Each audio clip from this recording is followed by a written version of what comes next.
Good afternoon everyone.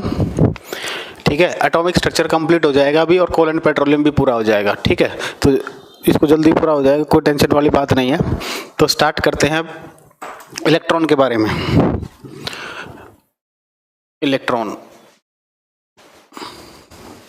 ठीक है, देखो इलेक्ट्रॉन पर चार्ज कितना होता है, आवेश -1.6 इंटू 10 की पावर -19 कूलम। आपसे क्वेश्चन भी पूछा जाता है चार्ज की एसआई यूनिट क्या होती है, कूलम। तो हम बोल रहे थे ना, जो इलेक्ट्रॉन पर -1 चार्ज होता है उसकी एग्जैक्ट वैल्यू ये होती है, नियरेस्ट अप्रोक्सीमेट देखोगे 1 है, बहुत छोटा है 1 से भी, इसलिए हम उसको -1 लिखते हैं। ठीक है, इलेक्ट्रॉन का जो मास होता है ये होता है 9.1 इंटू 10 की पावर -31 kg। ठीक है, खोज किसने की थी, जे थॉमसन ने, discovered by J Thomson, discovered by J Thomson. इसकी खोज जे थॉमसन ने की थी। ठीक है, रीटा जी स्लो कर रखेंगे।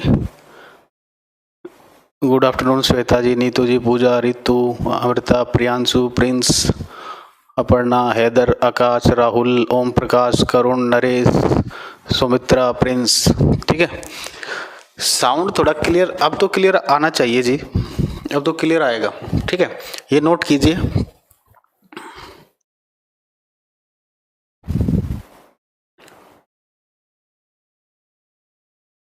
ठीक है, अब एक चीज देखो, एक होता है anti particle of electron, electron का प्रतिकण, इलेक्ट्रॉन का प्रतिकण। देखो, किसी भी कण का प्रतिकण निकालना हो, किसी भी पार्टिकल का एंटी पार्टिकल निकालना हो, उसकी कैरेक्टरिस्टिक्स क्या होती है। देखो, जितना मास पार्टिकल का होता है, पार्टिकल का मास है m1 और एंटी पार्टिकल का मास है m2। पार्टिकल और एंटी पार्टिकल का मास हमेशा बराबर होगा, चार्ज भी दोनों का बराबर होगा। जितना चार्ज पार्टिकल पर होगा उतना एंटी पार्टिकल पर होगा। तो अंतर क्या होगा फिर दोनों में, इसका साइन डिफरेंट हो जाएगा, चिन्ह अलग होगा। मतलब अगर पार्टिकल पर नेगेटिव चार्ज है तो इसके एंटी पार्टिकल पर पॉजिटिव हो जाएगा, पार्टिकल पर पॉजिटिव चार्ज है तो इसके एंटी पार्टिकल पर नेगेटिव चार्ज हो जाएगा। तो हम यहाँ पर किसका एंटी पार्टिकल निकाल रहे हैं, इलेक्ट्रॉन का। यानी कि इलेक्ट्रॉन का जो मास है वही उसके एंटी पार्टिकल का मास है, यानी कि इलेक्ट्रॉन का जो प्रतिकण होगा, जो एंटी पार्टिकल होगा, उसका मास भी इतना ही होगा, चार्ज भी इतना ही होगा। बस फर्क क्या आएगा, इलेक्ट्रॉन पर नेगेटिव होता है, उस पर कैसा हो जाएगा, पॉजिटिव। तो अगर इसको हम पॉजिटिव कर दे तो ये कैरेक्टरिस्टिक किसकी बन जाएगी, इलेक्ट्रॉन के एंटी पार्टिकल की। तो कहने का मतलब है, अगर इलेक्ट्रॉन पर पॉजिटिव चार्ज कर दे तो उसे क्या बोलोगे आप फिर, पॉजिटिव इलेक्ट्रॉन। ठीक है, इन दोनों को मिला दोगे तो एक सब्सटेंस बन जाएगा, एक पार्टिकल बन जाएगा पॉजिट्रॉन। तो इलेक्ट्रॉन का एंटी पार्टिकल क्या होता है, पॉजिट्रॉन। और इसकी जो खोज की थी वो किसने की थी, एंडरसन ने, डिस्कवर्ड बाय एंडरसन। इस तरीके से निकालते हैं, ये मतलब होता है एंटी पार्टिकल का प्रतिकण का। ठीक है, जल्दी से नोट कीजिए। हाँ जी, डबल क्लास डेली होती है जी, डबल क्लास।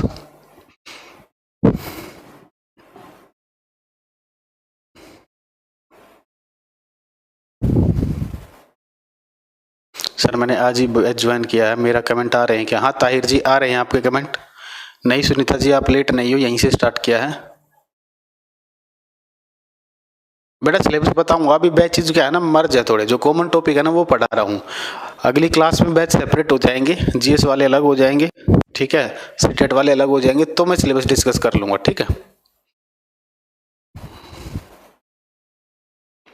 लूसेंट एनएफ है जी ईपीएफओ के लिए, बट लेकिन लूसेंट की इतनी जरूरत नहीं है, अब पेपर नहीं आता लूसेंट से। आज एडमिशन लिया है, ओके जी।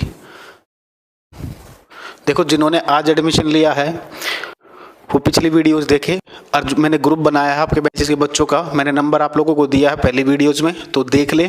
और अब मेरे पास मैसेज कर दे अपना नाम और अपना आपका जोन सा बैच है, जीएस का, ईपीएफओ का जो भी बैच है वो मैसेज कर दे, मैं आप लोगों को ग्रुप में ऐड कर दूंगा। अब ध्यान से सुनो, ग्रुप में जो ऐड होगा 2-3 दिन बाद आपके सभी बच्चे ऐड हो जाएंगे, क्योंकि बहुत सारे बच्चों के मैसेज आए हैं। तो जैसे जैसे टाइम लगेगा मैं उन्हें ऐड करता जाऊंगा। कोई बच्चा ऐसे दोबारा मैसेज ना करे सर ऐड कर दो, अभी मत करो, 3 दिन तक, 2 या 3 दिन का वेट करो। अगर आप ऐड नहीं होते ना फिर दोबारा मैसेज कर देना, क्योंकि मैसेज बहुत सारे एक आधा स्किप हो जाए तो बुरा मानने वाली बात नहीं, दोबारा कर देना, लेकिन अभी रुक जाओ।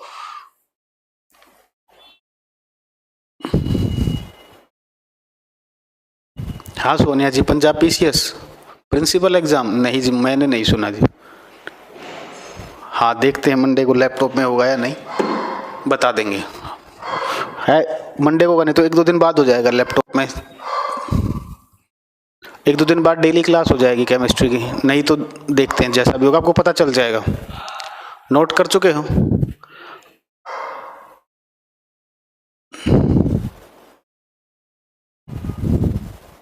हाँ जी, सभी पार्टिकल के एंटी पार्टिकल होते हैं कल्याण जी। M1 M2 क्या मैंने समझाया है। मान लो ये इलेक्ट्रॉन का मास है M2, तो इसके एंटी पार्टिकल का मास है M1। तो कोई भी पार्टिकल और एंटी पार्टिकल होगा ना, उनके मासेस दोनों सेम ही होते हैं, बराबर होते हैं। जितना मास इलेक्ट्रॉन का होगा इतना ही मास इसके एंटी पार्टिकल का होगा। इसी तरीके से जो प्रोटॉन का मास होगा उतना ही मास प्रोटॉन के एंटी पार्टिकल का होगा। किसी का भी एंटी पार्टिकल होगा मास हमेशा सेम रहेगा, दोनों पर चार्ज भी सेम रहेगा, लेकिन साइन बदल जाएगा। ठीक है। हाँ मंजीर, नया टॉपिक है एटॉमिक स्ट्रक्चर का, अगला वो है। अब देखो लाइट का आपने फिजिक्स में, अच्छा अब देखो बॉन्डिंग अभी आप लोगों ने पढ़ी नहीं है, लेकिन इतना पता होगा बॉन्ड किससे बनता है। जो बॉन्ड फॉर्मेशन होती है ये किससे होती है? इलेक्ट्रॉन से होती है ना, वैलेंस इलेक्ट्रॉन से होती है, संयोजी इलेक्ट्रॉन से। कोई भी बॉन्ड बनता है वो वैलेंस इलेक्ट्रॉन से बनता है। अब ये वैलेंस इलेक्ट्रॉन क्या होता है, देखो जैसे ये एटम का स्ट्रक्चर है, आउटर मोस्ट जो इलेक्ट्रॉन होगा ये आउटर मोस्ट इलेक्ट्रॉन है, तो जो आउटर मोस्ट इलेक्ट्रॉन होता है इसको बोलते हैं हम वैलेंस इलेक्ट्रॉन। तो बॉन्ड हमेशा बंद बोलो या बंद बोलो, बॉन्ड जो बनता है वो किससे बनता है? हमेशा वैलेंस इलेक्ट्रॉन से बनता है, संयोजी इलेक्ट्रॉन से बनता है। और ये जो बॉन्ड फॉर्मेशन है ये कैसा प्रोसेस है? फिजिकल प्रोसेस है या केमिकल प्रोसेस है? ये एक रासायनिक क्रिया है, ये एक केमिकल प्रोसेस है, रासायनिक क्रिया है। ठीक है। तो जब बॉन्ड फॉर्मेशन इलेक्ट्रॉन से हो रहा है और बॉन्ड फॉर्मेशन एक केमिकल प्रोसेस है, तो किसी भी एलिमेंट की, किसी भी तत्व की जो केमिकल प्रॉपर्टीज होंगी, जो रासायनिक व्यवहार होगा, वो किस पर डिपेंड करेगा? नंबर ऑफ वैलेंस इलेक्ट्रॉन्स पर। पेपर में क्वेश्चन पूछा जाता है, बुक्स में आंसर भी गलत होते हैं, तो ध्यान रखना केमिकल प्रॉपर्टीज हमेशा वैलेंस इलेक्ट्रॉन पर डिपेंड करती है। तो नेक्स्ट पॉइंट लिखोगे, the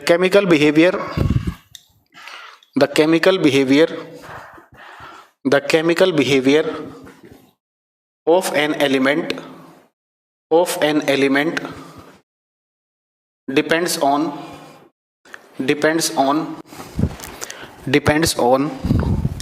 number of valence electrons। Hindi में लिखोगे, किसी भी तत्व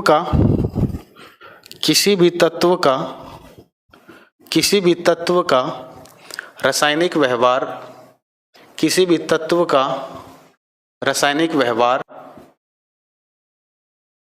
संयोजी इलेक्ट्रॉन की संख्या पर निर्भर करता है। संयोजी इलेक्ट्रॉन की संख्या पर निर्भर करता है। संयोजी इलेक्ट्रॉन की संख्या पर निर्भर करता है। संयोजी इलेक्ट्रॉन की संख्या पर निर्भर करता है। किसी भी तत्व का रासायनिक व्यवहार संयोजी इलेक्ट्रॉन की संख्या पर निर्भर करता है। ठीक है भाई। अब आगे देखो, अब फिजिक्स में आपने पढ़ा होगा लाइट के बारे में। लाइट का कैसा नेचर होता है? जो प्रकाश होता है, लाइट जो होती है, इसका कैसा नेचर होता है? पार्टिकल नेचर होता है, कणीय प्रकृति होती है, या वेव नेचर होता है, या तरंगीय प्रकृति होती है? कैसा होता है, कोई बताएगा? हाँ भाई, लाइट के पास कैसा नेचर होता है? पार्टिकल होता है या वेव होता है? तो ध्यान से सुनो, लाइट के पास ये दोनों होते हैं, पार्टिकल प्लस वेव। तो जिसके पास ये दोनों नेचर होते हैं उसे बोलते हैं ड्यूअल नेचर, द्विप्रकृति। अब ये कैसे डिसाइड करोगे आप कि किसी भी सब्सटेंस का ड्यूअल नेचर होगा या नहीं? ठीक है, इसके लिए दो कंडीशन है। एक तो सब्सटेंस का जो मास होता है ये बहुत कम होना चाहिए, दूसरा उस सब्सटेंस की वेलोसिटी कभी भी जीरो नहीं होनी चाहिए। जहां भी ये कंडीशन सेटिस्फाई होंगी उस सब्सटेंस का होता है ड्यूअल नेचर, दोहरी प्रकृति। तो अब हम इलेक्ट्रॉन पर बात करते हैं। इलेक्ट्रॉन का मास अभी मैंने लिखवाया 9.1 × 10⁻31 kg। तो 10⁻31 था, यानी कि मास की वैल्यू क्या है? बहुत कम है ना। तो मास बहुत कम होता है। दूसरा आप लोगों को पता भी होगा, इलेक्ट्रॉन न्यूक्लियस के चारों तरफ घूमता है, ठीक है। तो यानी कि जब वो घूमेगा तो उसके पास वेलोसिटी भी होगी, ठीक है। तो यानी कि इलेक्ट्रॉन जो है, इलेक्ट्रॉन का मास भी बहुत कम है और उसके पास वेलोसिटी भी है, मतलब वेलोसिटी उसकी जीरो नहीं है। तो इसलिए इलेक्ट्रॉन का कैसा नेचर होगा आपका, ड्यूअल नेचर। अब प्रोटॉन की बात करें, एक मिनट रुकना बस।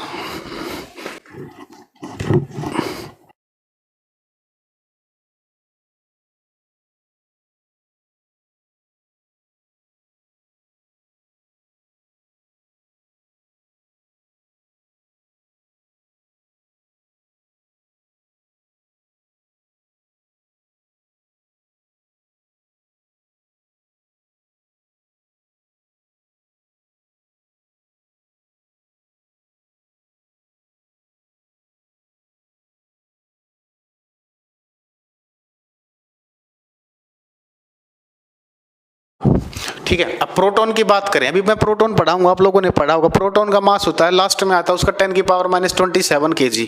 तो प्रोटॉन का भी मास बहुत कम होता है। और प्रोटॉन भी क्या होता है, न्यूक्लियस के अंदर इधर उधर घूमता रहता है ना, भागता रहता है ना। तो प्रोटॉन का भी कैसा नेचर होना चाहिए, ड्यूअल नेचर। मूर्खों, प्रोटॉन का ड्यूअल नेचर नहीं होता। क्यों नहीं होता, प्रोटॉन न्यूक्लियस के अंदर होता, वो बेहोश रहता है। न्यूक्लियस के अंदर क्या थे, प्रोटॉन और न्यूट्रॉन, ये दोनों बेहोश रहते हैं, इनकी वेलोसिटी जीरो होती है। तो प्रोटॉन और न्यूट्रॉन का मास तो बहुत कम है, ये वाली कंडीशन तो सेटिस्फाई है, लेकिन ये वाली सेटिस्फाई नहीं है, क्योंकि प्रोटॉन और न्यूट्रॉन के पास तो वेलोसिटी है ही नहीं। तो इलेक्ट्रॉन, प्रोटॉन, न्यूट्रॉन में से सिर्फ जो ड्यूअल नेचर होगा वो किसका होता है, आपका इलेक्ट्रॉन का। तो नेक्स्ट पॉइंट लिखोगे, इलेक्ट्रॉन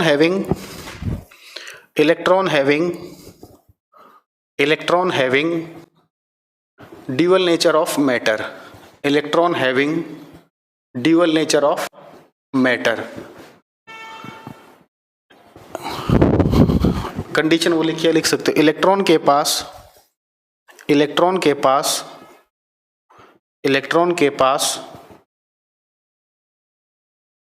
कणीय प्रकाश की, कणीय तरंग की द्विप्रकृति होती है। इलेक्ट्रॉन के पास कणीय तरंग की द्विप्रकृति होती है। इलेक्ट्रॉन के पास कणीय तरंग की द्विप्रकृति होती है। नोट कीजिए, मैं तो पहले बहुत डरता था इस केमिस्ट्री से, मगर अब सच में सर मज़ा आ गया। और एक बात सर, आपका आवाज़ बिल्कुल कातिलाना है।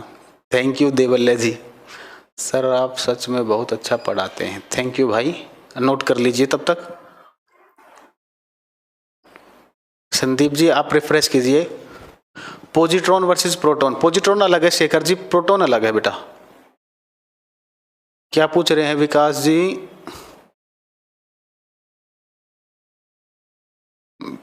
पूछिए क्या पूछ रहे हो। नहीं नरेंद्र जी, मैं फॉरेन पोस्टिंग में नहीं गया हूं कभी। वैलेंसी निकाल के बताएंगे ना, पीरियोडिक टेबल आने तो दो।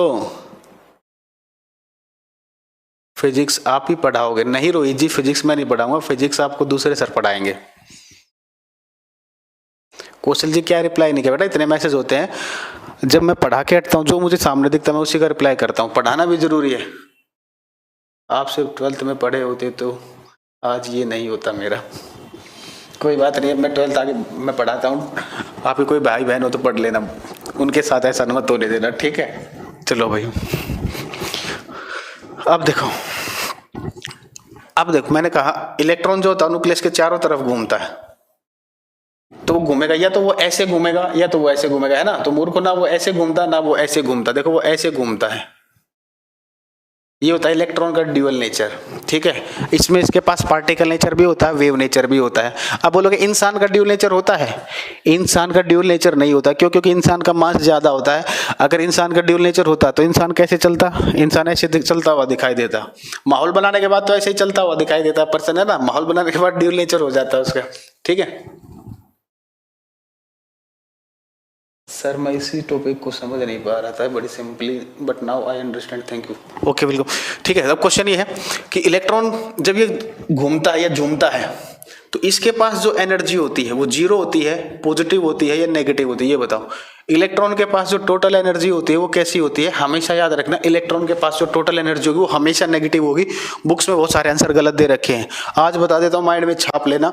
इलेक्ट्रॉन की टोटल एनर्जी हमेशा नेगेटिव होगी, कोई कुछ भी कहे, मैं बता रहा हूँ बिल्कुल करेक्ट है, नेगेटिव होती है, ठीक है, क्योंकि उन्हें नॉलेज नहीं होती, पता नहीं फॉर्मूलों के बारे में। तो लिखोगे the total energy of revolving electron, the total energy of revolving electron, the total energy of revolving electron is always negative, is always negative। Hindi में लिखोगे चक्रण के दौरान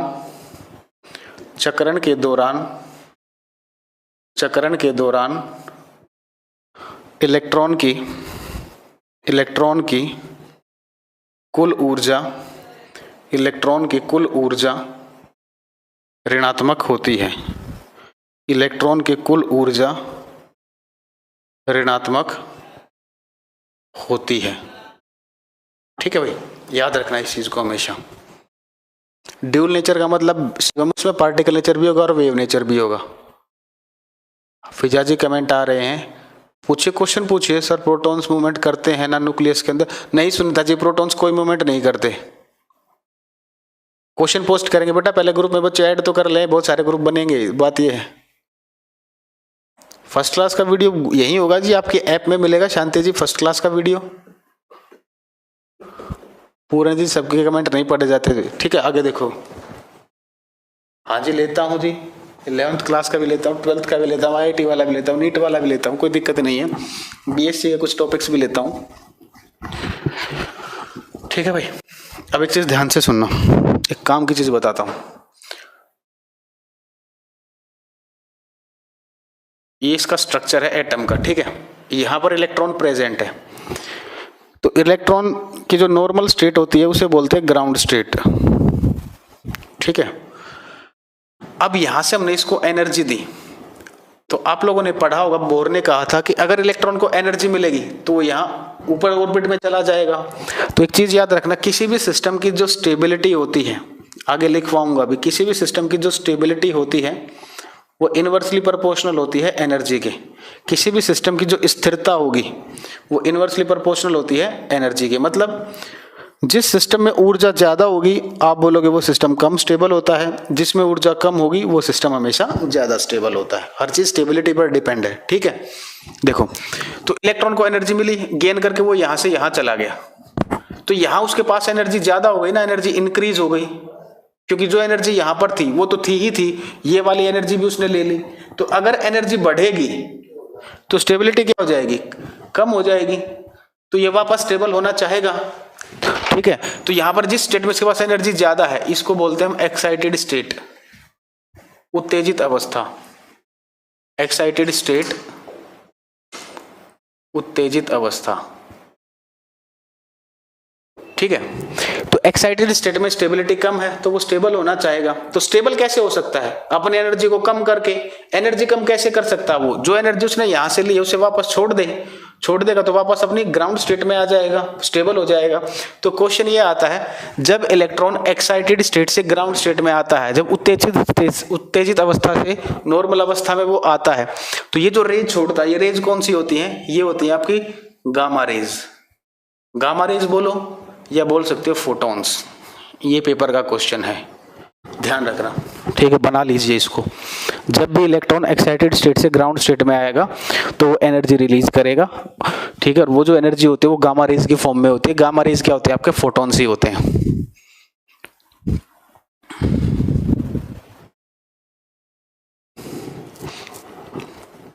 एनर्जी जीरो नहीं हो सकती।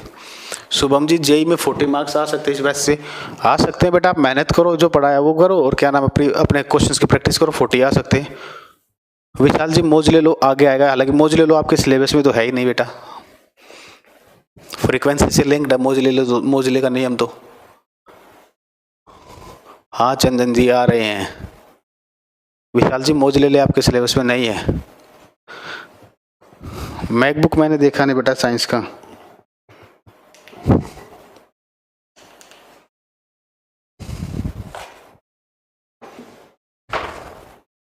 हाँ अनिल जी आ रहे, ये नोट करके बताओ, बाकी बच्चे टाइम खराब ना करें, नोट करते लिख दो नोटेड, मैं इसको हटा दूंगा फिर। मेरा टेलीग्राम चैनल भी है लेकिन वो आपको मिलेगा नहीं अभी, कराएंगे सीटेट प्रैक्टिस क्वेश्चन करा देंगे, कोई दिक्कत नहीं। Willard, Prashant ji Willard, Paul Willard. करण जी मैसेज आ रहे हैं, सर आपका माइक हेड क्यों नहीं लगाते? बेटा उसमें आपको वॉइस क्लियर नहीं आ रही इसलिए नहीं लगा रखा।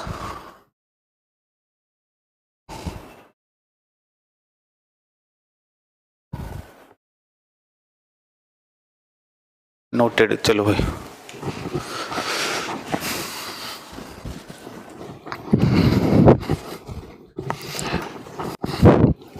अब अगर आप जहाँ एक्साइटेड स्टेट लिखा है ना, एक्साइटेड स्टेट में टाइम लिख लो 10⁻⁸ सेकंड तक रहता है इलेक्ट्रॉन। एक्साइटेड स्टेट में 10⁻⁸ सेकंड तक इलेक्ट्रॉन आपका रहता है, ठीक है। अब बात करते हैं प्रोटॉन की। देखो प्रोटॉन पर चार्ज कितना होता है, आवेश कितना होता है, जितना इलेक्ट्रॉन पर होता है उतना ही प्रोटॉन पर होता है, लेकिन ये पॉजिटिव में होता है। वहां पर -1.6 था, यहाँ पर +1.6 × 10⁻⁹ कूलम, ठीक है। प्रोटॉन का मास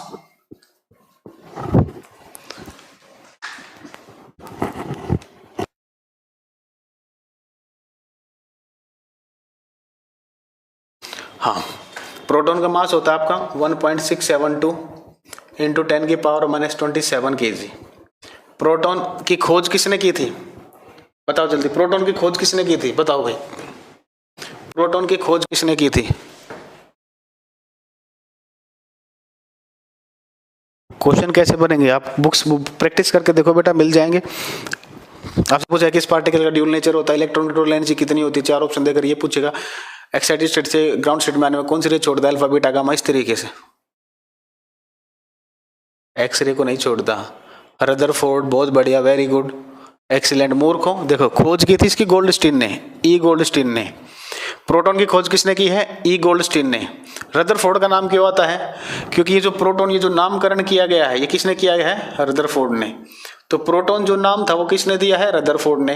तो प्रोटॉन के पापा जी कौन हुए, रदरफोर्ड। मूर्खों, नाम रखने से पापा नहीं बनते, पापा जी यही हैं, ठीक है, इलेक्ट्रॉन के पापा यही हैं। तो नेक्स्ट पॉइंट लिखोगे, it was discovered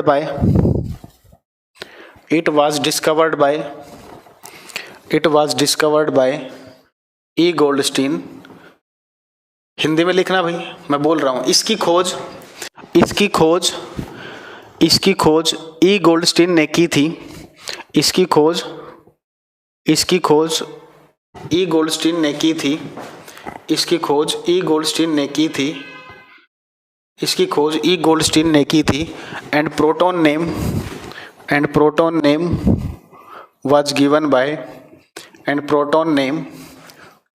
by Rutherford. और प्रोटॉन नाम रदरफोर्ड ने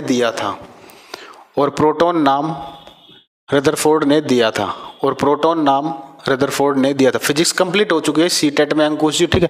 देखो काफी बच्चे पूछ रहे पोजिट्रॉन और प्रोटॉन में अंतर क्या है, आप खुद ही देख लो ना बेटा, पोजिट्रॉन और प्रोटॉन में अंतर क्या है। देखो चार्ज दोनों पर सेम है, 1.6 × 10⁻⁻19 कूलम, इस पर भी इतना ही है। आप इसका मास देखो ना, मास कितना है, इसका मास कितना है, 9.1 × 10⁻31, और इसका मास कितना है, 1.672। ये अंतर है, दिख रहा, सेम नहीं है ना, दोनों अलग है, ये अंतर है जी, दोनों में मास का डिफरेंस है, ठीक है। टेस्ट कहाँ से लेंगे शिवानी जी, हम कहाँ से टेस्ट लेंगे, टेस्ट तो बेटा आप प्रैक्टिस करोगे तभी खुद ही दे लेना।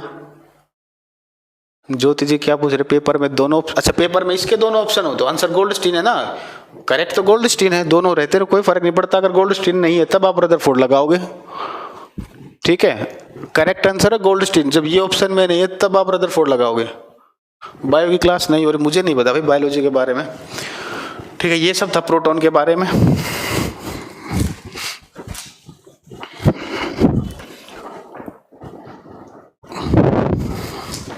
नेक्स्ट हेडिंग डालोगे न्यूट्रॉन।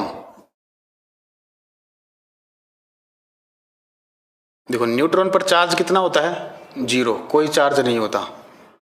न्यूट्रॉन का मास कितना होता है, 1.674 × 10⁻⁻27 kg, ठीक है।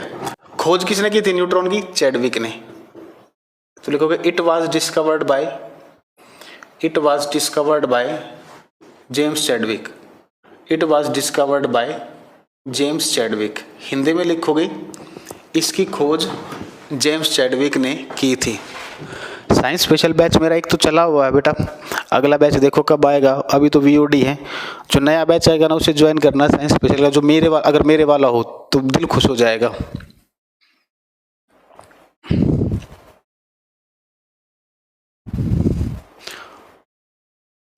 क्वेश्चन कैसे है पूछ लें, प्रोटॉन की खोज किसने की थी, न्यूट्रॉन की खोज किसने की थी। एक दो क्वेश्चन जो और आएंगे वो मैं करवा रहा हूं, अभी रुक जाओ। लिखो न्यूट्रॉन की खोज जेम्स चैडविक ने की थी। न्यूट्रॉन की खोज जेम्स चैडविक ने की थी।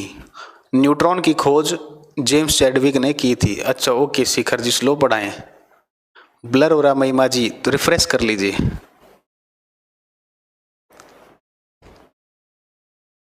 नहीं भी एमसीक्यू के लिए अलग बैच होता है, थ्योरी इतनी होती है कि एमसीक्यू नहीं करा सकते। सर इसमें भी दिल खुश करिए, अंबिका जी दिल खुश तो कर रहे हैं। आप देखो मेरा जो जीएस स्पेशल केमिस्ट्री है ना, जो बाकी लोगों का साइंस स्पेशल केमिस्ट्री होता है ना, मतलब किसी का साइंस स्पेशल बैच लोगे आप दूसरे टीचर्स का, वहाँ की केमिस्ट्री देखना यहाँ देखना, जितना वो नहीं पढ़ाते उससे ज़्यादा तो मैं जीएस स्पेशल में पढ़ाता हूँ। ठीक है, वो जो साइंस स्पेशल में पढ़ाता हूँ तो उसका तो कोई तोड़ ही नहीं है। ईंट पर नाच जो है ना वो गलत है, क्योंकि वो आप क्या करते देखो, कुछ लोगों ने ऐसे याद रखा होगा ईंट पर नाच। इसमें कैसे याद करते हो, electron Thomson, proton Rutherford, neutron Chadwick, ये गलत है, ये नहीं है। करण जी सारा इंपॉर्टेंट है, कोई चार्ज नहीं होता। हाँ जी कोई चार्ज नहीं होता इस पर, ठीक है। ये इसी ने दिया था न्यूट्रॉन नेम, ठीक है। अब मुझे एक बात बताओ, आप काम की बात सुनो, अब आप लोगों ने जितना मैंने पढ़ाया अब इससे मेरे क्वेश्चन का आंसर दो। मैंने आपको इलेक्ट्रॉन का भी मास लिखवाया है, प्रोटॉन का भी मास लिखवाया है, न्यूट्रॉन का भी मास लिखवाया है। मुझे ये बताओ इन तीनों में से सबसे भारी कौन है?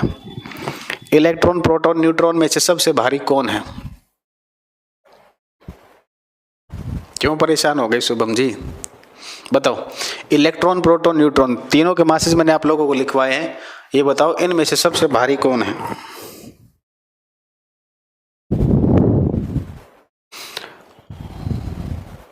रोहित जी कह रहे हैं न्यूट्रॉन, बाकी लोग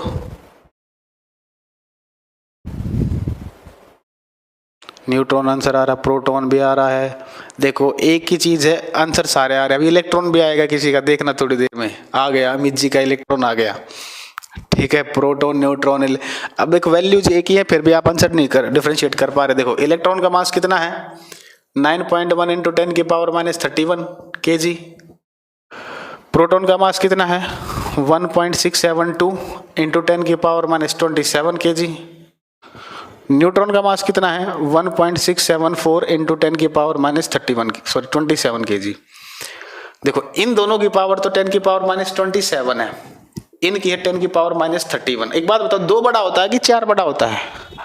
दो बड़ा होता है कि चार? अब आधे सोचने लोगे ये क्या पूछ लिया सर ने, दो बड़ा होता है कि चार? चार ही तो होता है, इतना सोचने की जरूरत नहीं है, ठीक है। उसका यूज करेंगे अभी। देखो तो यहाँ -31 है, -27 है, तो कौन सा बड़ा होगा? ये बड़े होंगे, ये सबसे छोटा हो गया, तो छोड़ो इसको।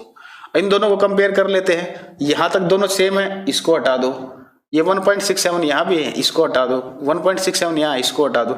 यहाँ बचता है 2, यहाँ बचता है 4, तो दो बड़ा के चार बड़ा, चार बड़ा। तो सबसे हल्का सबसे भारी कौन होता है आपका? न्यूट्रॉन। देख सकते हो सबसे भारी कौन आपका? न्यूट्रॉन। सबसे हल्का इलेक्ट्रॉन। तो जिस सीक्वेंस में पढ़ाए हैं वही इनके मास का ऑर्डर है, तो नोट करके एक पॉइंट लिखना,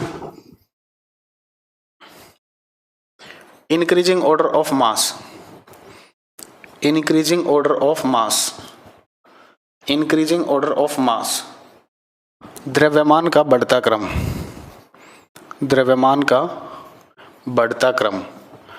इंक्रीजिंग ऑर्डर ऑफ मास, द्रव्यमान का बढ़ता क्रम। तो सबसे हल्का कौन है? इलेक्ट्रॉन, इससे भारी प्रोटॉन और सबसे भारी न्यूट्रॉन, ठीक है।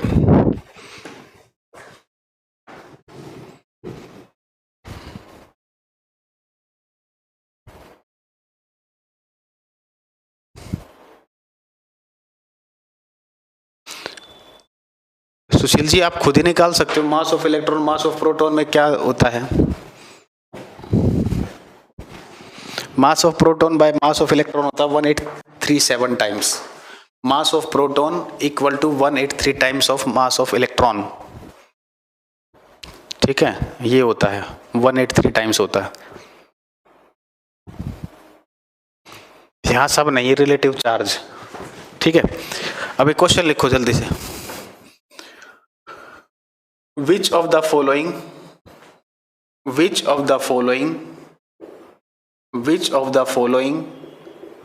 Is the heaviest. Which of the following is the heaviest. Hindi में लिखोगे निम्न में से कौन सबसे भारी है। निम्न में से कौन सबसे भारी है।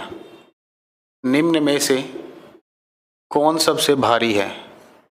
निम्न में से कौन सबसे भारी है। A option electron, B proton, C neutron, D hydrogen atom, hydrogen परमाणु। डी हाइड्रोजन एटम, हाइड्रोजन परमाणु। इस क्वेश्चन का आंसर दीजिए जल्दी से, मैं 2 मिनट में आ रहा हूं, बस जल्दी से आंसर दीजिए।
Neutron, hydrogen atom, D must hydrogen atom. देखो कुछ बच्चे कह रहे हैं न्यूट्रॉन, कुछ कह रहे हैं हाइड्रोजन एटम। चलो देख लेते हैं दोनों। अब एक इधर देखो, इलेक्ट्रॉन प्रोटॉन न्यूट्रॉन, इनमें से भारी तो न्यूट्रॉन है। ठीक है, अब न्यूट्रॉन को और हाइड्रोजन एटम को कंपेयर कर लेते हैं। न्यूट्रॉन का मास कितना है 1.67 × 10⁻27 kg।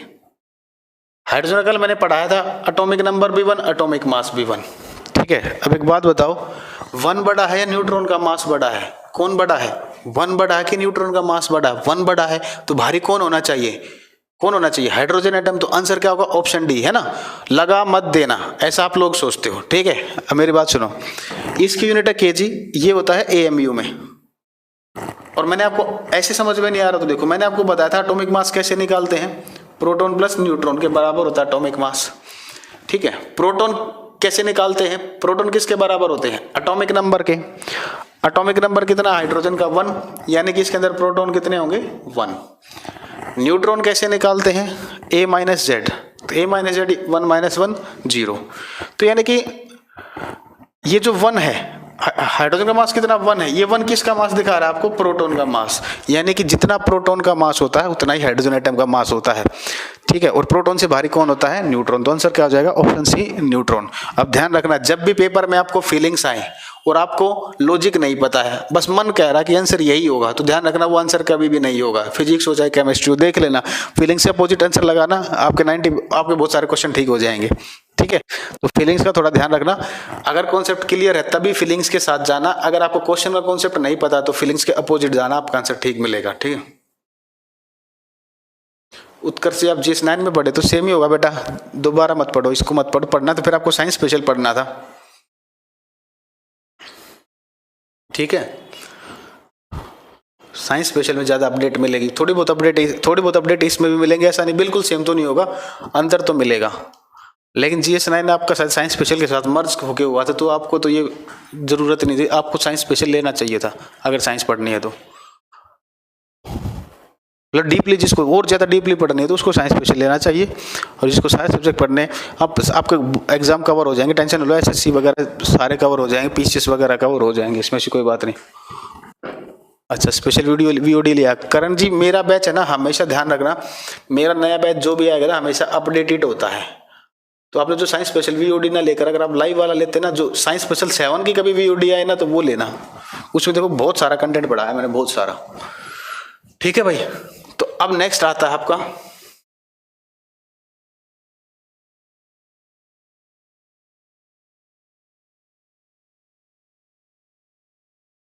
शेखर जी, मैंने फीलिंग से क्वेश्चन नहीं किया बेटा, मेरे कॉन्सेप्ट क्लियर होते थे, कॉन्सेप्ट क्लियर रखता था मैं साइंस में, ठीक है, तो इसलिए मुझे कभी इस पर वो नहीं आता था। हाँ, जब प्रैक्टिस करते थे ना तो वहाँ से आइडिया लगाया था कि बच्चे सोचते क्या हैं, मैं भी सोचता था, तो कुछ मैंने क्लियर इस तरीके से कुछ किया है।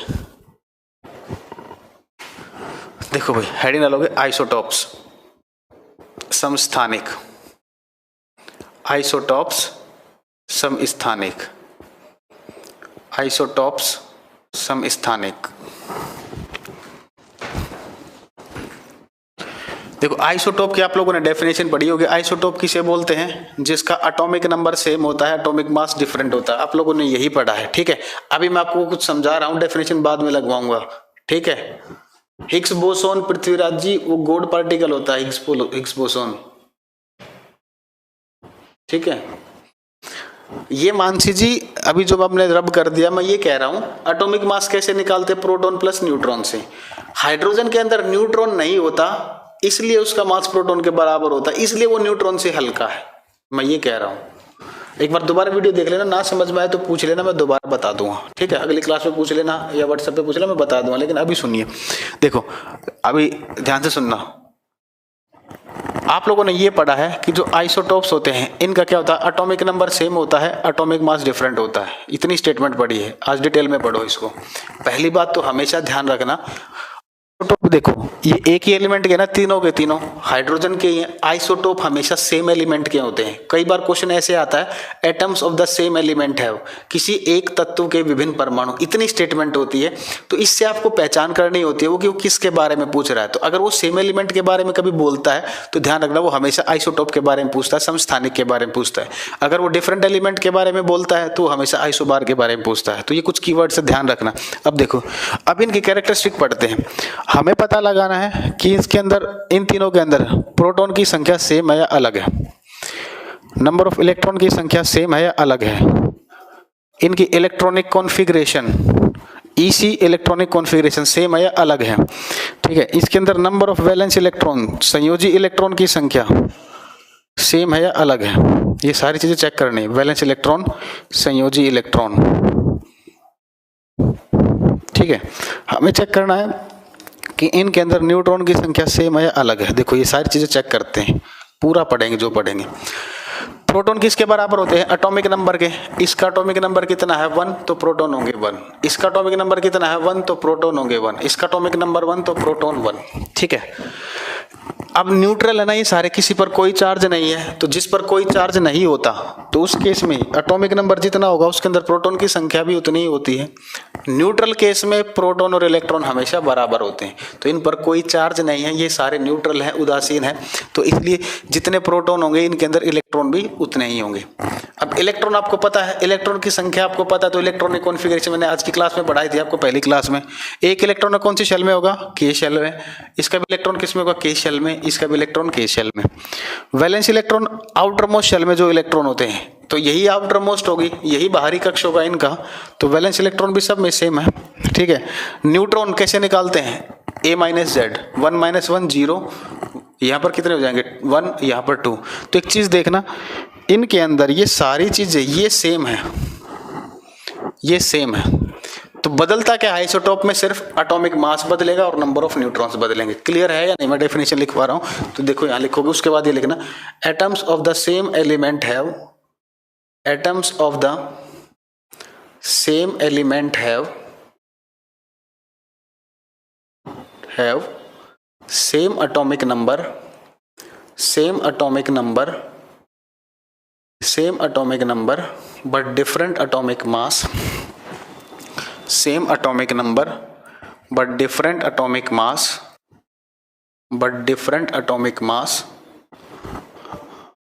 are known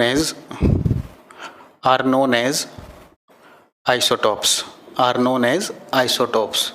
हिंदी में लिखोगे किसी एक तत्व के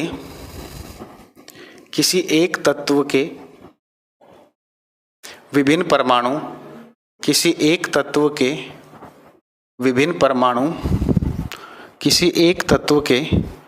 परमाणु जिनका परमाणु क्रमांक समान होता है,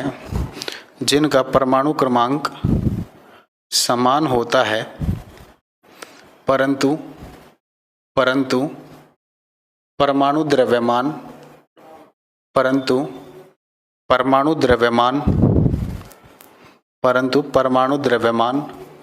अलग होता है, समस्थानिक कहलाते हैं।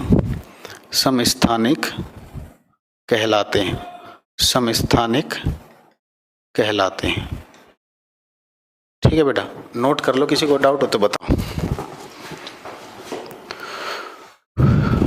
अरे सृष्टि जी क्या क्वेश्चन पूछा आपने बेटा, इतना तो समझो, बहुत सारे बैचेज है मेरे पास, कमेंट बहुत सारे होते हैं सामने, सबके नहीं देख पाता, पढ़ाऊंगा या कमेंट पे ध्यान दूंगा। अब मैं जब नोट करके खड़ा होता हूँ, जब मैं कमेंट पढ़ता हूँ, जब जिसका कमेंट मेरे सामने होता है मैं उसका आंसर देता हूँ। सर क्यों न्यूट्रॉन सबसे ज्यादा है? अरे बेटा देखो, न्यूट्रॉन यहाँ देख लो आप, न्यूट्रॉन का मास कितना है? 1.674 × 10⁻⁻27 kg, ये है ना न्यूट्रॉन। और हाइड्रोजन जो होता है, अब यहाँ देख लेना अलग से, हाइड्रोजन जो होता है एटॉमिक नंबर 1 भी, एटॉमिक मास भी 1। तो एक चीज देखो, एटॉमिक मास किसके बराबर बताया था मैंने आपको? प्रोटॉन प्लस न्यूट्रॉन के बराबर बताया था। प्रोटॉन किसके बराबर थे? एटॉमिक नंबर के। और न्यूट्रॉन कैसे निकालते थे? दोनों का अंतर। यानी कि हाइड्रोजन का जो एटॉमिक मास है वो किसके बराबर आया? 1 के। और ये 1 क्या था? ये देखो ना, ये क्या है? 1 क्या है? प्रोटॉन है ना। तो हाइड्रोजन का जो मास होता है वो प्रोटॉन के मास के बराबर होता है। तो जितना मास प्रोटॉन का है उतना ही मास हाइड्रोजन का है। ठीक है, तो न्यूट्रॉन का मास तो प्रोटॉन से भारी होता है, इसलिए आंसर न्यूट्रॉन। अब क्लियर है सृष्टि जी? बाकी किसी और ने भी पूछा था, मानसी जी ने भी पूछा था शायद। सतीश जी लाइव चल रहा है बेटा बैच? नहीं जी, ओनली हाइड्रोजन है जिसका मास नाइट्रोजन से छोटा है। नहीं, जितने भी तत्व हैं सबका मास ज्यादा होता है नाइट्रोजन से, सॉरी हाइड्रोजन से, क्योंकि हाइड्रोजन एक ऐसा तत्व है जिसके अंदर न्यूट्रॉन नहीं होता, बाकी सभी के अंदर न्यूट्रॉन होते हैं। हाँ, नाम भी बता देता हूँ। अब देखो, इसका जो नाम होता है ये होता है प्रोटियम, इसका जो नाम होता है ये होता है ड्यूटेरियम, इसका जो नाम होता है ये होता है ट्रिटियम। अब यहीं से एक चीज ध्यान रखना, हाइड्रोजन के तीनों आइसोटोप्स में से केवल ट्रिटियम ही एक रेडियो एक्टिव है। रेडियो एक्टिविटी एक पूरा चैप्टर है, पढ़ेंगे आगे। सीटेट में नहीं है रेडियो एक्टिविटी, ये जीएस वाले बैचेज में होगा और साइंस स्पेशल में होता है रेडियो सक्रिय। ठीक है, ये तो हाइड्रोजन के तीनों आइसोटोप्स में से एकमात्र रेडियो एक्टिव एलिमेंट कौन सा? आपका ट्रिटियम। बाकी ये रेडियो एक्टिव एलिमेंट नहीं है। ठीक है,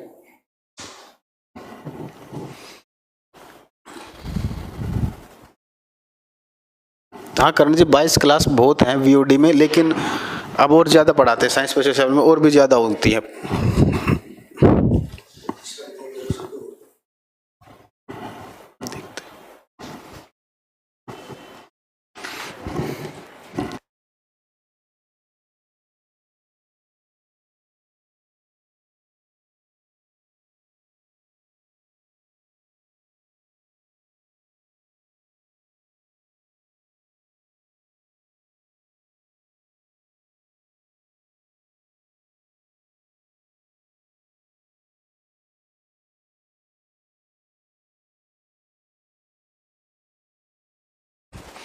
ठीक है, चलो भाई आगे देखते हैं।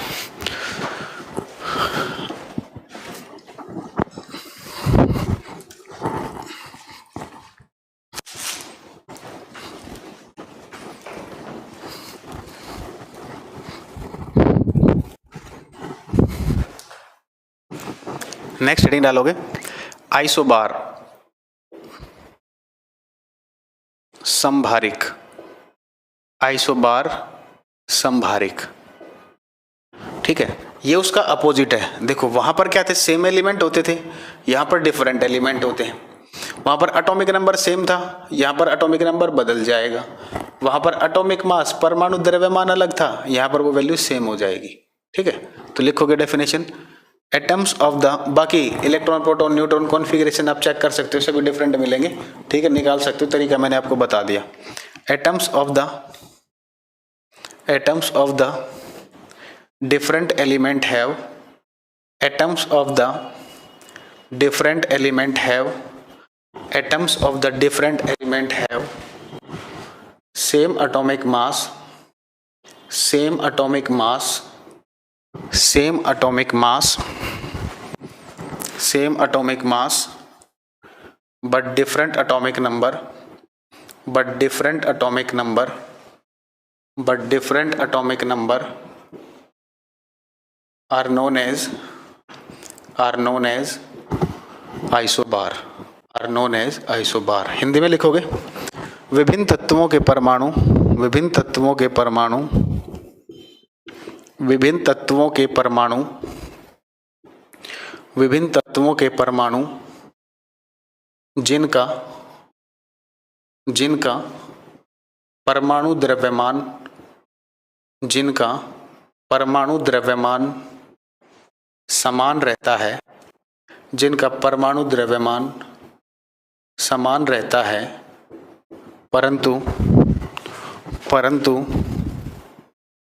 परमाणु क्रमांक, परंतु परमाणु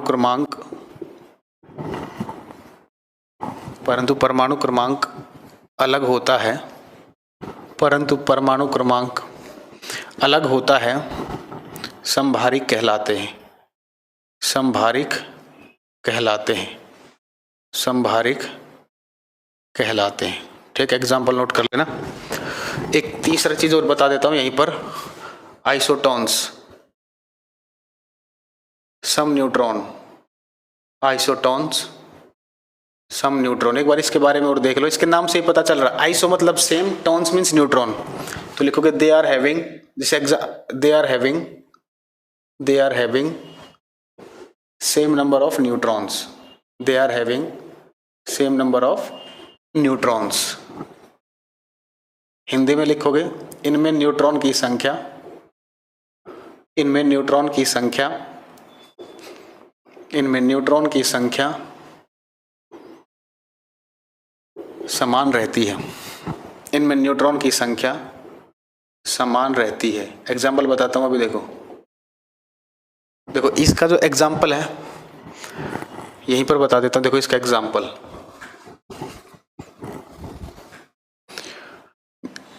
N715, ऑक्सीजन 816, इसके अंदर न्यूट्रॉन कितने होंगे, 15 में से 7 माइनस करोगे 8, 16 में से 8 माइनस करोगे 8। तो न्यूट्रॉन की संख्या जब बराबर होती है तो उसे बोलते हैं हम आइसोटॉन्स। ठीक है, तो ये चैप्टर आपका पूरा हो गया। किसी को कोई डाउट पूछना हो तो बताओ, फिर अगला चैप्टर स्टार्ट कराता हूं।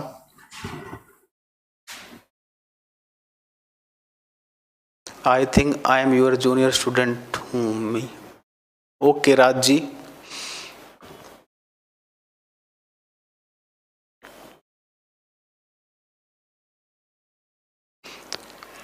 हाँ शेखर जी आप, लेकिन वो प्रॉपर डेफिनेशन नहीं है ना, कि जरूरी नहीं ना कि न्यूट्रॉन डिफरेंट होंगे तो वो आइसोटॉप्स होंगे, ये कोई जरूरी नहीं ना।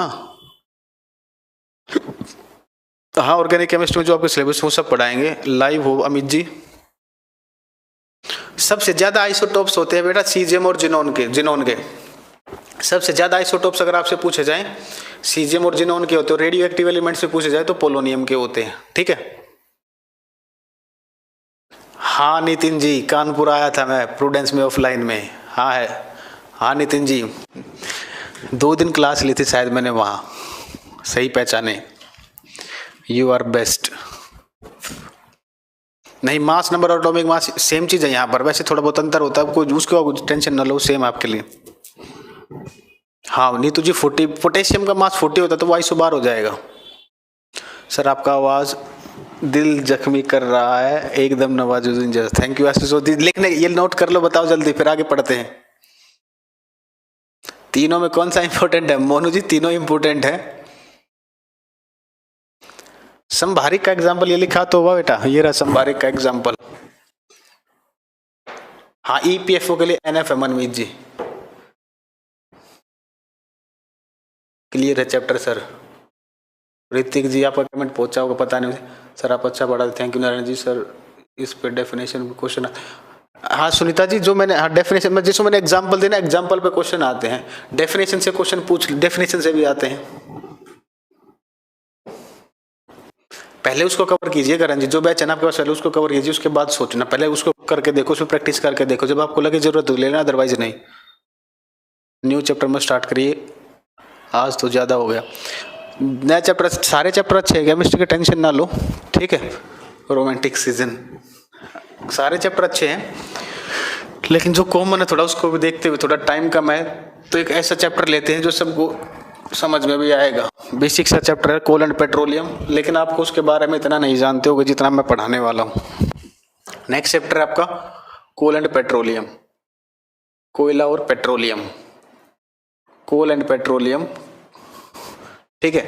इसमें हेडिंग डालोगे फर्स्ट कैलोरीफिक वैल्यू, हिंदी में इसको बोलते हैं कैलोरीफिक मान, कैलोरीफिक वैल्यू,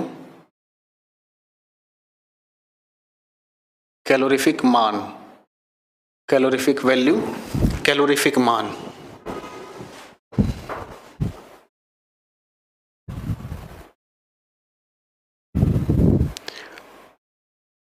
पोटेशियम और नियोन का ले लीजिए शेखर जी, जो आप पूछ रहे एग्जाम, पोटेशियम और नियोन का ले लीजिए, ठीक है। देखो कैलोरीफिक वैल्यू का मतलब क्या होता है, कोई भी फ्यूल है, कोई भी ईंधन है, ठीक है, उसका 1 ग्राम लो, इस 1 ग्राम का कंबशन कराओ, दहन कराओ, तो कंबशन किसके प्रेजेंस में होता है? ऑक्सीजन के प्रेजेंस में। तो इससे जो एनर्जी निकलती है, जो ऊर्जा निकलती है, उसको बोलते हैं हम कैलोरीफिक वैल्यू, ठीक है।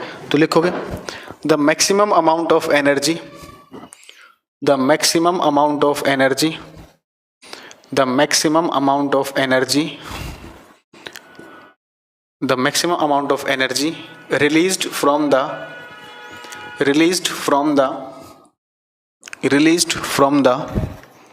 combustion of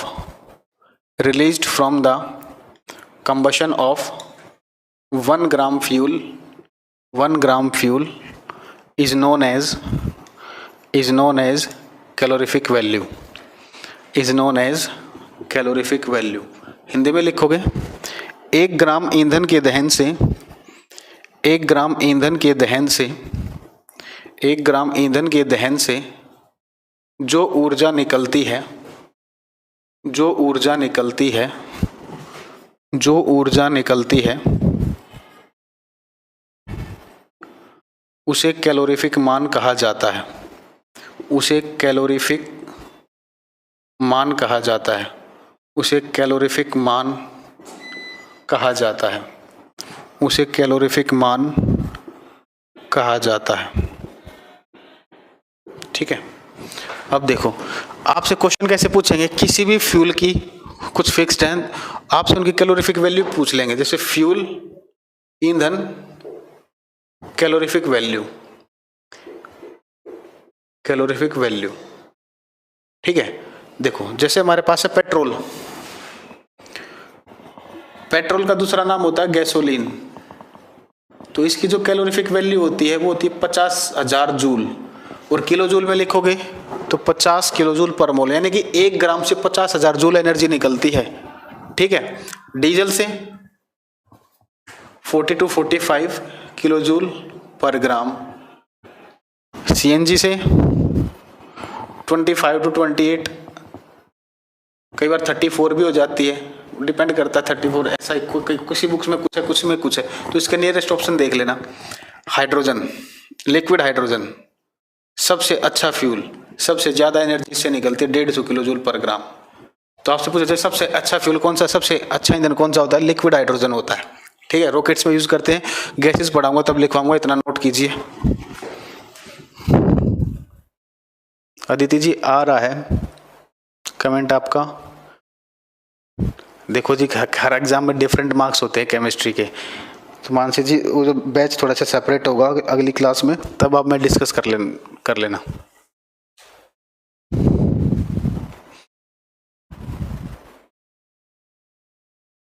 सर आप अच्छा पढ़ाते हो, मैंने आपसे पहले भी पढ़ा। Thank you Ankit ji. Note कब मिलेगा बेटा? नोट बोर्ड पर है। नहीं मनीष जी, किलो जूल पर ग्राम होता है, केजी नहीं होता। स्टैंडर्ड डेफिनेशन 1 ग्राम के लिए बनाई गई है इसकी। Future fuel liquid hydrogen. हाँ जी, सीटेट में केमिकल रिएक्शंस है आपके सिलेबस में, कराऊंगा वो सीटेट वाले बैच में।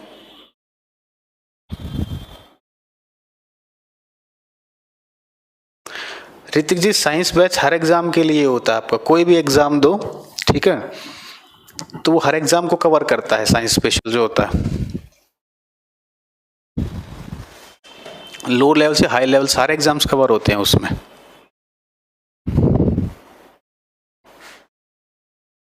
ओके करण जी, पानीपत से हो आप। रजनीश जी, सीएनजी पढ़ाएंगे। अच्छा, सीएनजी क्या होता है? Compressed natural gas.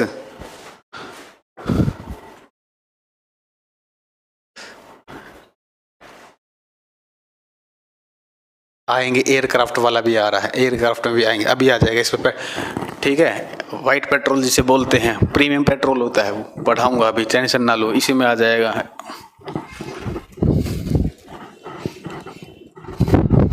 अब हेडिंग डालोगे सबसे पहले कोल कोयला। कोल कोयला,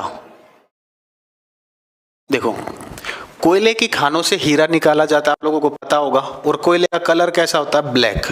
तो कोयले को किसके साथ कंपेयर किया गया है? हीरे के साथ, इसलिए उसका दूसरा नाम रख दिया गया ब्लैक डायमंड। तो लिखोगे it is also known as, it is also known as, it is also known as black diamond. Hindi में लिखोगे इसे काले हीरे के नाम से जाना जाता है, इसे काले हीरे के नाम से जाना जाता है, इसे काले हीरे के नाम से जाना जाता है। हाँ जी, एटीएफ, प्रीमियम पेट्रोल को बोलते हैं।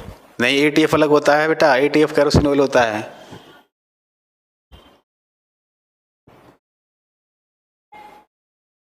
सुनीता जी, साइंस पेडागोजी हो जाएगी, भी रुक तो जाओ। केमिस्ट्री वाली फिजिक्स वाली में तो नहीं होनी चाहिए प्रॉब्लम आपको, अगर हो रही तो आप क्वेश्चन भेज दिया करो मेरे पास, मैं कर दूंगा सोल्व। अभी 2-3 दिन बाद भेजना, लेकिन डाउट। देखो, इसे काले हीरे के नाम से जाना जाता है, इसे काले हीरे के नाम से जाना जाता है। हेडिंग डालोगे टाइप्स ऑफ कोल, कोयले के प्रकार, टाइप्स ऑफ कोल, कोयले के प्रकार। तो कोयला 4 तरीके का होता है। पीट, पीट वो कोयला होता है जिसमें कार्बन का परसेंटेज 50 से 60 होता है। ये आपको ये वाली परसेंटेज याद रखने की जरूरत नहीं जो मैं लिखवा रहा हूँ, इसके अलावा जितनी परसेंटेज लिखवाऊंगा आगे वो सारी याद रखनी है। सेकंड आपका लिग्नाइट, लिग्नाइट वो होता है जिसमें कार्बन का परसेंटेज 60 से 70 होता है, ठीक है। थर्ड है बिटुमिनस, बिटुमिनस वो होता है जिसमें कार्बन का परसेंटेज 70 to 88 होता है। फोर्थ आपका एंथ्रासाइट, एंथ्रासाइट वो होता है जिसमें कार्बन का परसेंटेज ग्रेटर देन 88 होता है। इससे क्या क्या क्वेश्चन बनते हैं अभी बताऊंगा, इतना नोट कर लीजिए, एक एक के बारे में बताऊंगा अभी। बेटा आर्गन का मास 36 भी होता है, 40 भी होता है, वो आइसोटोप्स हैं।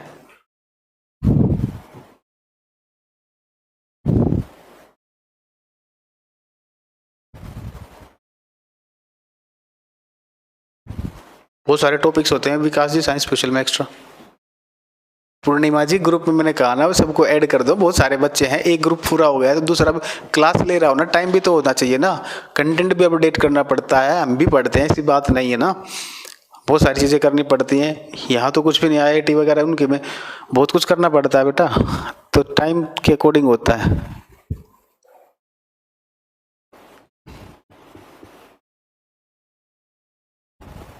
हाँ जी, एंथ्रासाइट ग्रेटर देन, क्या कह रहे हो अनन्या जी, बोलिए।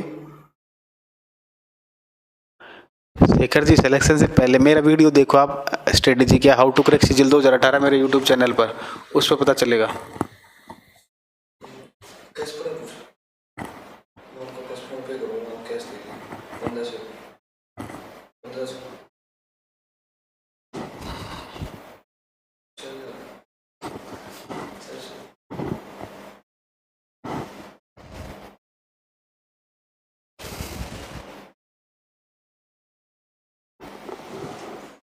ठीक है, अब देखो इन चारों में से कौन सा कोयला है जो भारत में सबसे ज्यादा मात्रा में मिलता है? बिटुमिनस।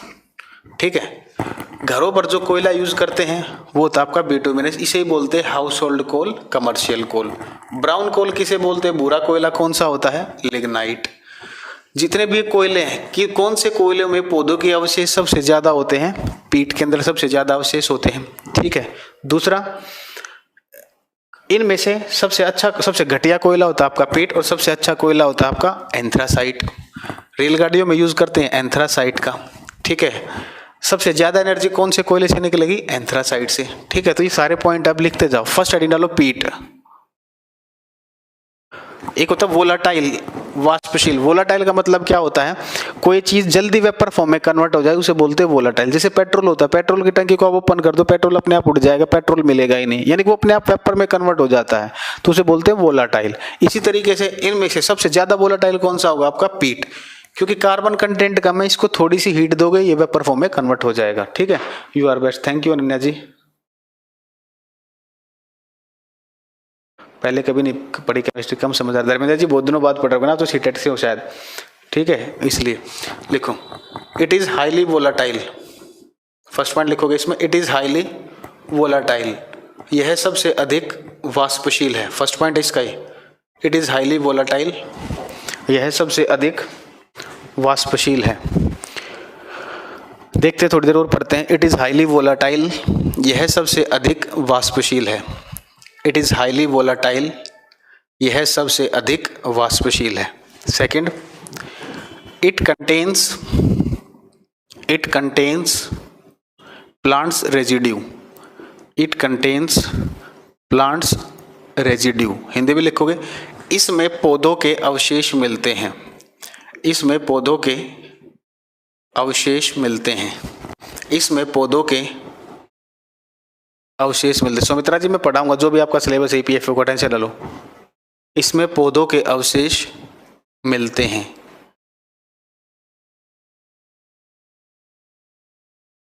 हाँ सोनी जी एंथ्रासाइट अच्छा बोला, इसमें पौधों के अवशेष होते हैं।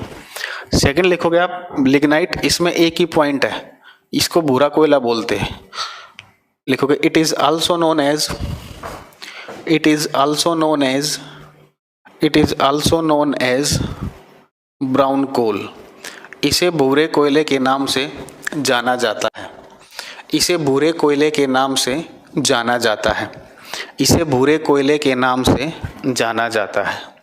It is also known as brown coal, इसे भूरे कोयले के नाम से जाना जाता है।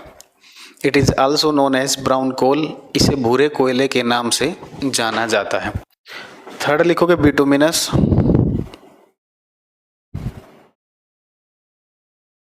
बिटुमिनस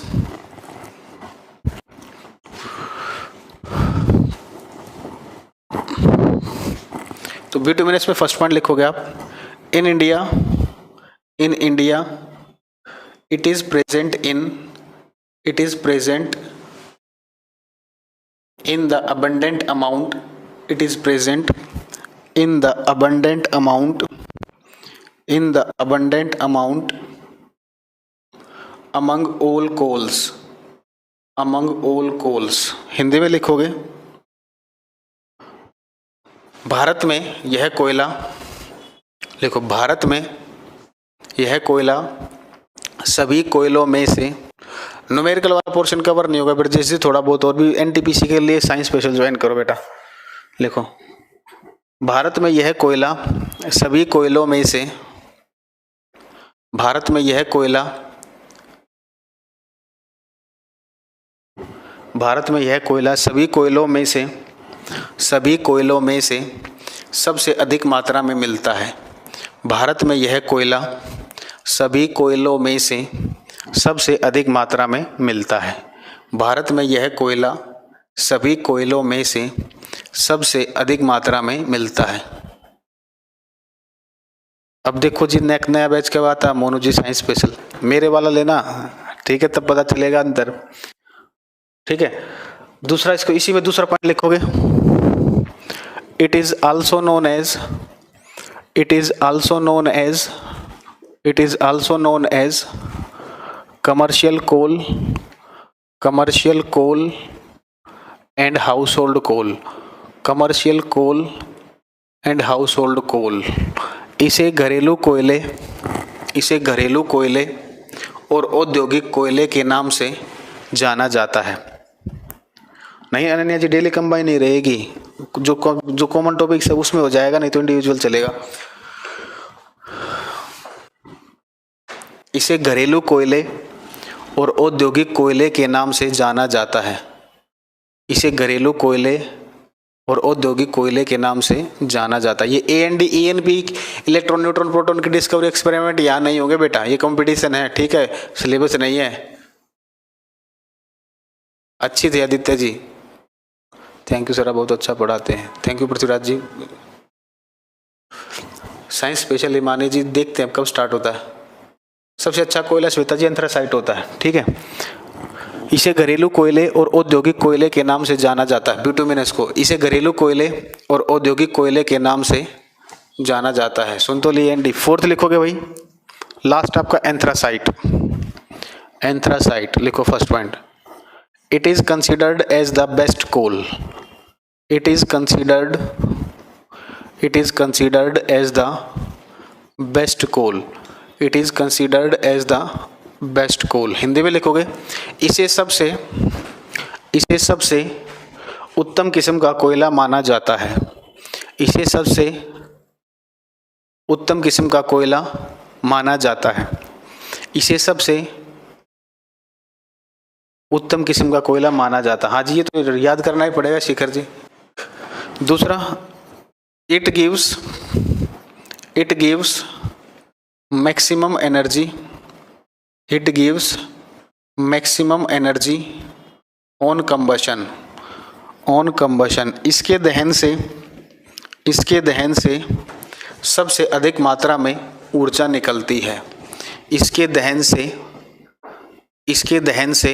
सबसे अधिक मात्रा में ऊर्जा निकलती है, इसके दहन से सबसे अधिक मात्रा में ऊर्जा निकलती है, इसके दहन से सबसे अधिक मात्रा में ऊर्जा निकलती। काला सोना ये नहीं है हरीश जी, काला सोना आने वाला है, ये काला सोना नहीं है, ठीक है। अब इसमें कार्बन का परसेंटेज सबसे ज्यादा है, तो ये जल्दी वेपर फॉर्म में कन्वर्ट नहीं होगा, तो ये लिखोगे least volatile, it is the least volatile, यह सबसे कम वाष्पशील है, it is the least volatile, यह सबसे कम वाष्पशील है।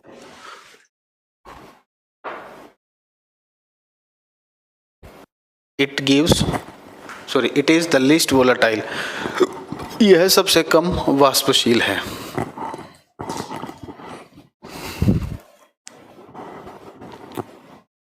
ठीक है,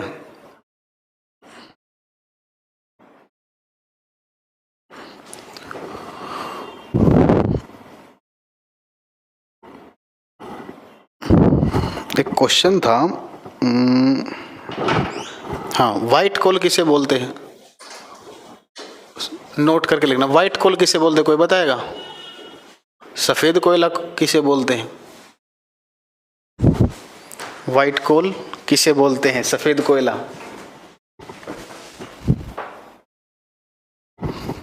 पता नहीं बेटा, अरविंदर सिंह का नहीं पता। प्रिंस जी नमस्कार। आजाद जी, हल्दी आंसर बताइए जल्दी। सर साइंस एंड टेक्नोलॉजी कौन से सर करें, कौन से बैच में बेटा? हरीश, साइंस एंड टेक्नोलॉजी कौन से बैच की कह रहे हो? हाँ जी अनन्या जी, बहुत सही, बिल्कुल सही। देखो, डायमंड को बोला जाता है व्हाइट कोल। डायमंड का कलर कैसा होता है? व्हाइट होता है, और ये कोयले की खानों से निकलता है, तो व्हाइट कोल किसे बोलते हैं हम? डायमंड को, हीरे को। हेडिंग डाल लो पेट्रोलियम। बेसिक इंट्रोडक्शन देख लेते हैं बस पेट्रोलियम का। पेट्रोलियम की डेफिनेशन और इसके प्रोडक्ट्स देख लेते हैं, बाकी अगली क्लास में पढ़ लेंगे। 5 मिनट और पढ़ते हैं बस।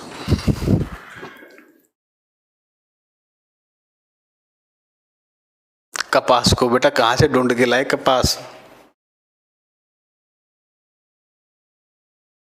ठीक है।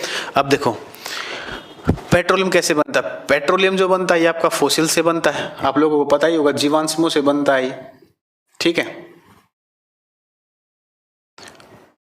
फोसिल से बनता है, जीवाश्मों से बनता है। और फोसिल्स के अंदर कौन से एलिमेंट होते हैं आपके? Carbon, hydrogen, oxygen.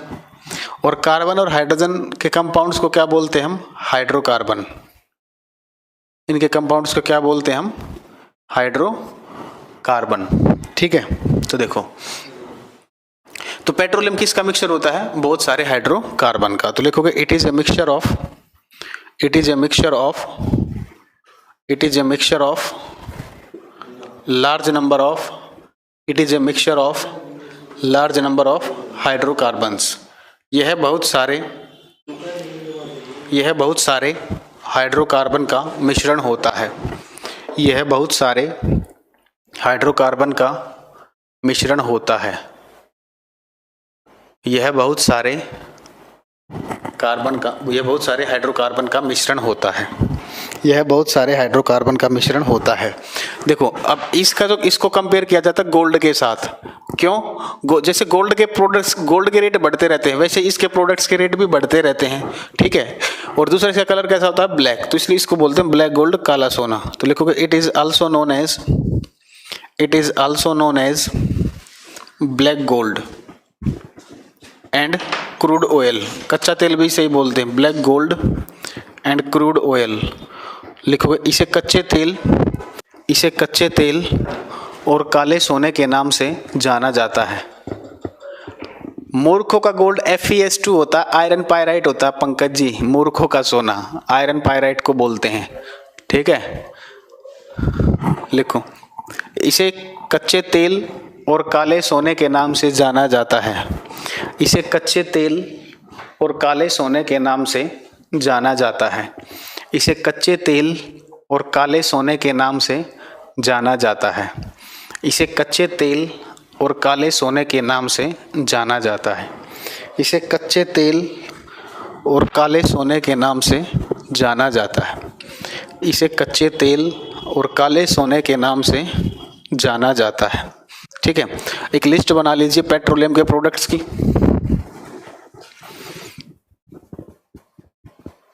पेट्रोलियम से हमें क्या क्या मिलता है? देखो, पेट्रोल मिलता है, डीजल मिलता है, ठीक है, kerosene oil, petroleum gas, LPG, ठीक है, पेट्रोलियम ईथर,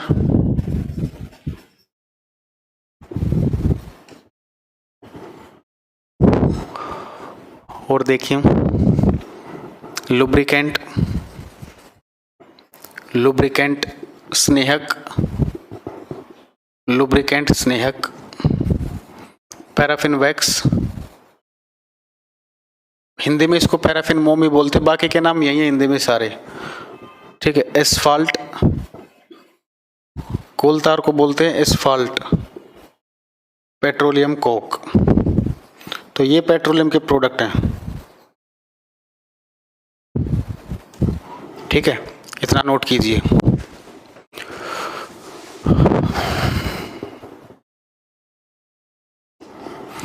अब आप लोग मुझे ये बताओ, मैं आपसे पूछता हूँ, अगली क्लास में पढ़ने से या आज ही पढ़ोगे? जल्दी बताओ, आधा घंटे का टॉपिक है ये सारा।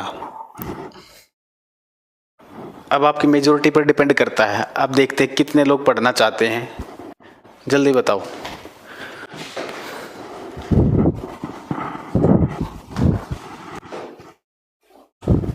अविनाश जी आ रहे हैं, आपके कमेंट आज ही एडमिशन लिया। पता नहीं बेटा सुबह में कैलेंडर कब आएगा। आज सर, अब कल, टुडे सर, आज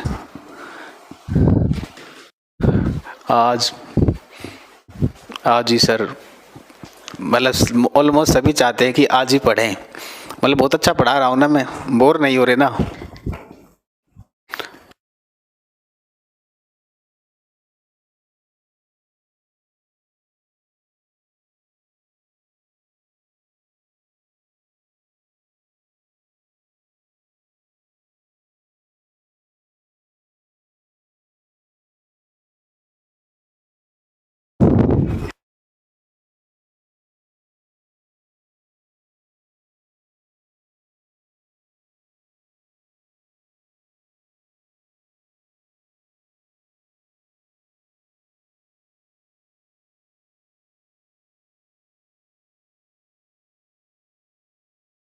अरे बेटा मैं कुछ बोल नहीं रहा हूँ, अभी कुछ आप लोग कमेंट पढ़ रहा हूँ।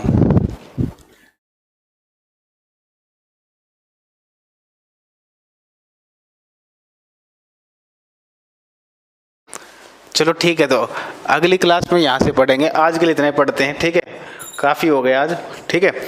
ओके बेटे, मतलब एटॉमिक स्ट्रक्चर आपका कंप्लीट हो गया। क्वेश्चन कीजिए, कोई डाउट आए तो पूछिए। और दूसरा, ग्रुप में मैं 2-3 दिन में सभी बच्चे ऐड हो जाएंगे जिनके मेरे पास मैसेज आए हैं, ठीक है। तो थोड़ा वो वेट कर ले, ये ना सोचे कि सर ऐड नहीं कर रहे, टाइम मिलते मैं ऐड करता हूँ, 2-3 दिन में सबको ऐड कर दूंगा, ठीक है। ठीक है, आज संडे है, कोई बात नहीं, आप 2 क्लास बहुत हो गई आपकी, बहुत शानदार, जबरदस्त sir, thank you Pankaj ji, ठीक है, मजा आ गया, थैंक यू करण जी। बाकी लोगों को मजा आया या नहीं? अब ये तो बता दो मजा आया या नहीं, ईमानदारी से बता देना, कोई दिक्कत नहीं है। जिसको नहीं आया वो नो लिख दे, कोई प्रॉब्लम नहीं है। अब तो आ रही होगी आवाज, अब पहले माइक मैंने ऑफ कर रखा था जब मैं आपसे कुछ। हाँ पूजा जी, सीटेट के लिए तो इम्पोर्टेंट है, इसीलिए तो कहा जो कॉमन टॉपिक है वो पढ़ा रहा हूँ। आप अभी तो बढ़ाना लग रहे हो, बहुत मजा आया, मजा आ गया sir, you are great sir. Book के बारे में जी मैंने पहले वीडियो बता रखी, पहली क्लास की वीडियो देखी, उसमें बारे में बता रखा है बुक के बारे में।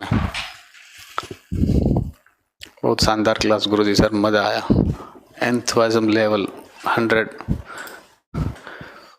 ओके भाई, थैंक यू सभी लोगों को, अब मन लगा के पढ़ना, ठीक है, अगली क्लास में मिलते हैं, थैंक यू।